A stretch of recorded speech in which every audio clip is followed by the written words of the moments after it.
여러분, 깊어가는 고난 속에 숨겨진 은혜.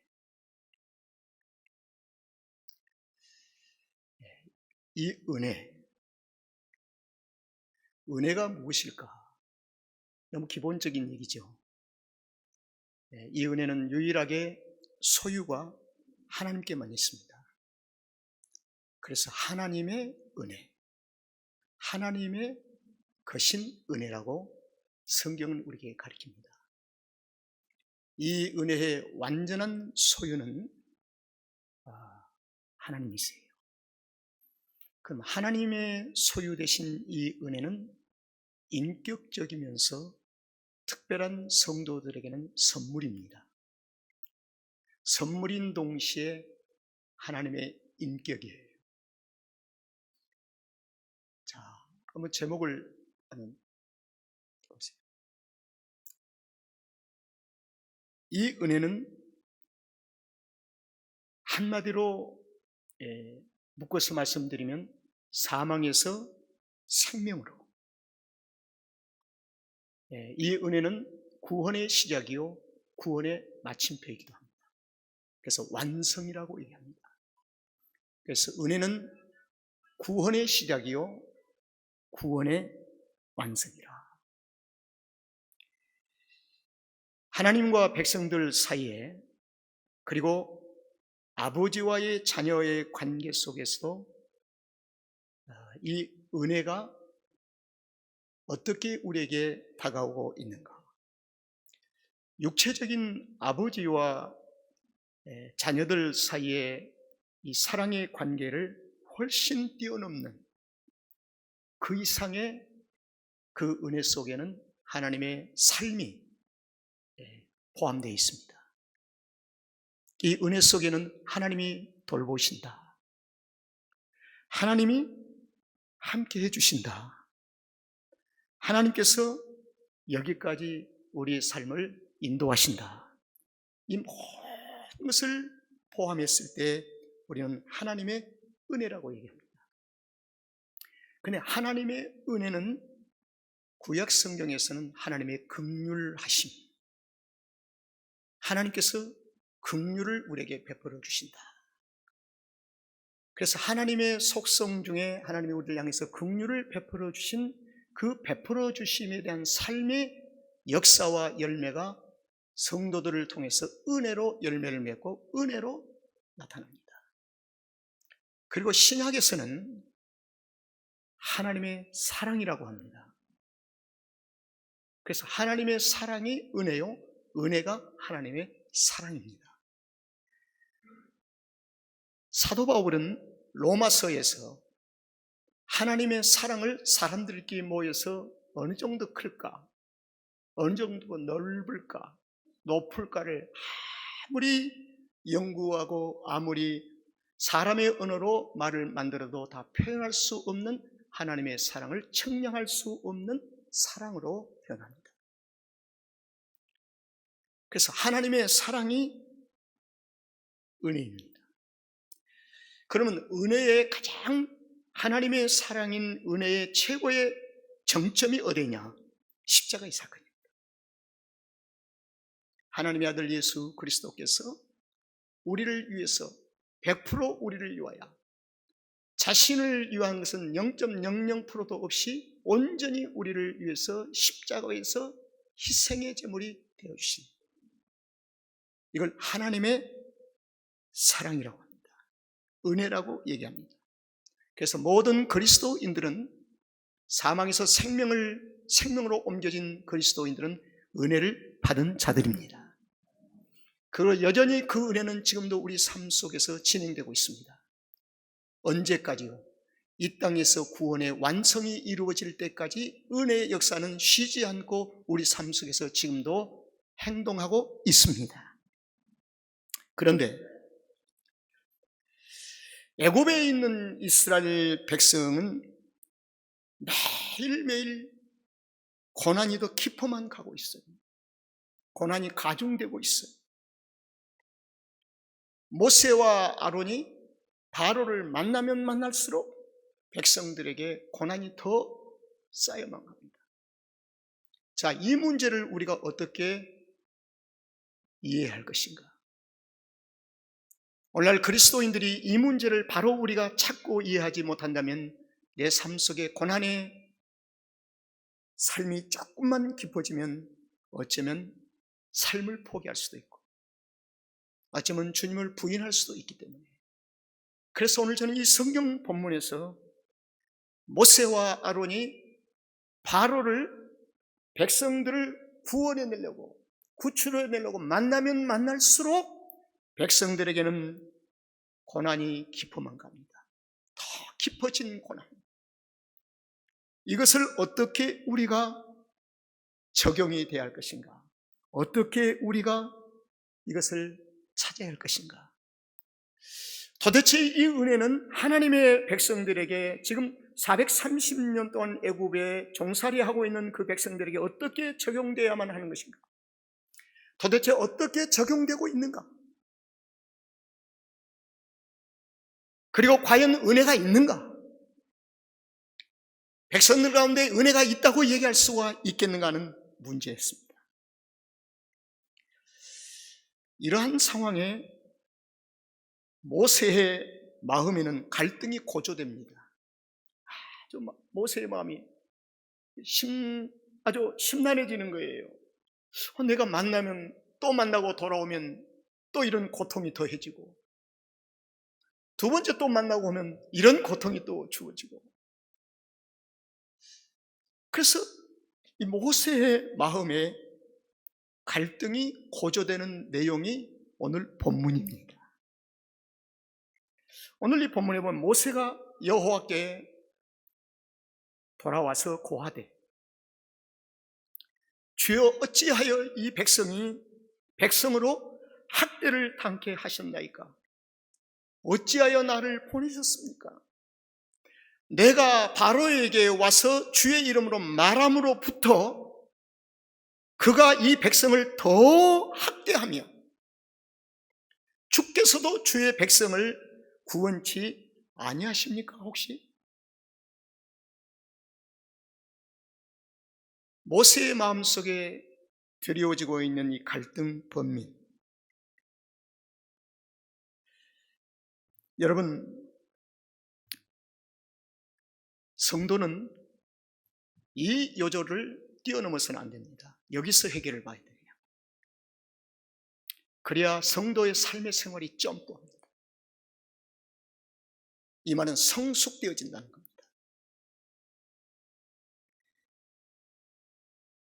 그래서 이 요절이 오늘 본문으로 채택되면서 굉장히 중요한 거예요. 하나님은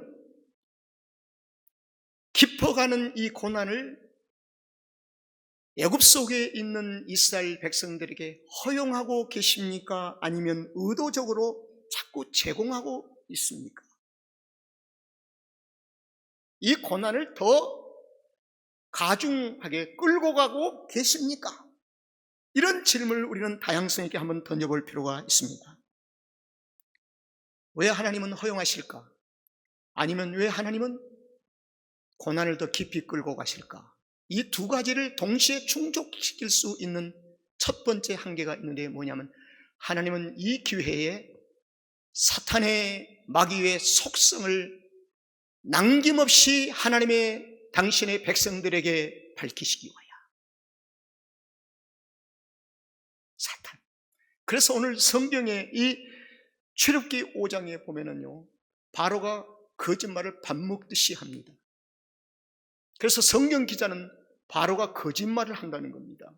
거짓말로 현혹을 한다는 거예요. 마귀와 사탄의 속성이 무엇일까요? 거짓말이에요, 거짓말. 이것을 지금 드러내시는 거예요, 하나님께서. 왜 드러내실까? 왜 드러내실까? 훗날에 더 이상 출애굽한 이스라엘 백성들에게 애굽을 그리워하지 말게 하기 위하여.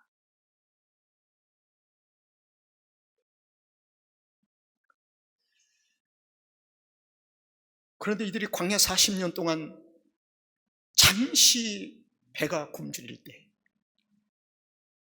애굽에는 고기도 많고 애굽에는 먹을 것도 많은데 우리를 이곳까지 끌어냈는가 원망하기 시작합니다. 하나님은 당신의 백성들의 속성을 너무 잘 알고 있습니다. 사람의 성품을 너무나 잘 알고 있습니다. 성질을 너무 잘 안다는 겁니다. 인격 자체를 하나님이 너무 잘 알고 계세요. 그래서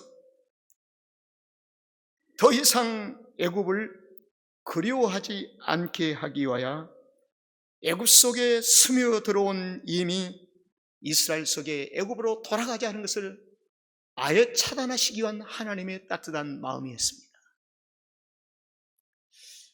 여러분, 두 번째로는 왜 고난의 밤이 깊어진 것을 백성들에게 허용하시고 그렇게 끌고 가실까? 하나님의 완전한 승리를 보이시기 위하여. 이 완전한 승리는 바로와 타협으로 이루어진 승리가 아니라 바로의 도움으로 이루어진 것이 아니고 바로의 동역으로 주어진 것이 아니라 하나님은 홀로 계획하시고 홀로 역사하시는 완전한 승리가 여호와 자신에게 있음을 가르쳐주기 위하여. 내가 구원받는 것이 나의 공로가 있습니까? 하나님의 전적인 은혜인 줄로 믿습니다. 100% 하나님의 완전한 은혜였습니다. 나의 공로가 조금도 거기에 가미될 수가 없는 것입니다. 지금도 내가 호흡하고 사는 이 모든 것이 나의 공로가 아니라 나의 노력이 아니라 하나님의 전적인 은혜인 것입니다. 하나님의 전적인 은혜라. 이 두 가지를 하나님께서 백성들에게 보이시기 위하여. 그래서 구속은 완전한 하나님의 승리요, 완전한 희생임을 가리키기 위하여. 그래서 출애굽을 시킨 백성들에게 가장 먼저 하나님이 요구하신 것이 뭐냐면 사흘길을 걸어 나와서 희생의 제사를 드릴 것이라고 바로에게 얘기를 하라. 희생 제사. 희생이 있는 곳에 누가 있습니까? 우리 주 예수 그리스도가 있습니다. 골고다의 십자가에 우리가 만남이 없이는 구원이 있을 수가 없지요. 주님이 완전한 희생을 우리에게 해 주신 것입니다. 그래서 이 모세가 갈등과 막 번민과 의심이 더 막 고조되기를 시작합니다. 그러나 하나님은 여기서 멈추신 것이 아니라 다음 주에 말씀드릴 출애굽기 6장에서는 깊어가는 고난 속에 하나님은 은혜를 보이십니다. 은혜가 있음을 보여주십니다. 그래서 출애굽기는 하나님의 은혜장이에요. 은혜장.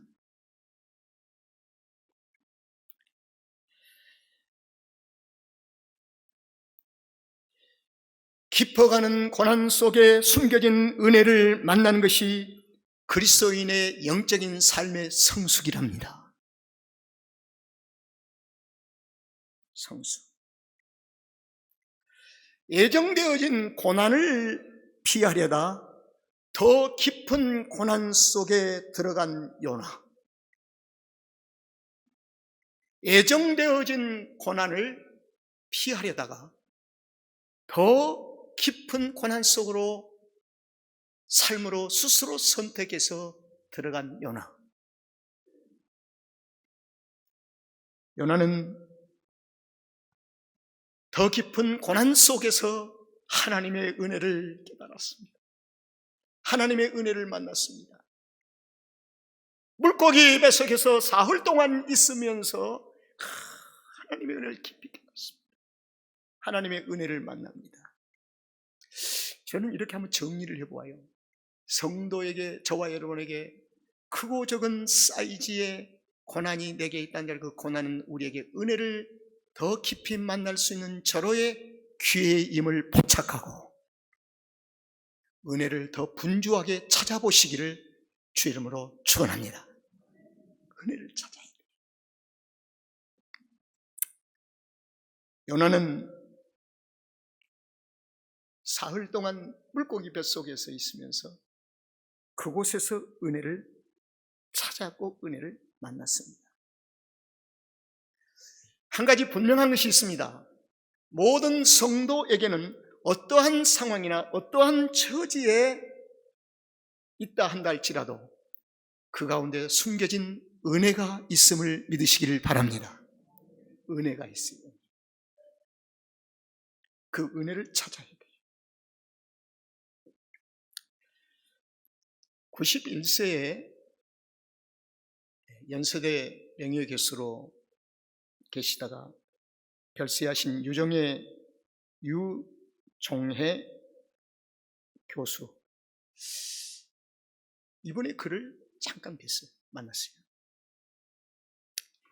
이분이 102세를 살고 계시는 김영석 선배 교수를 만난 후에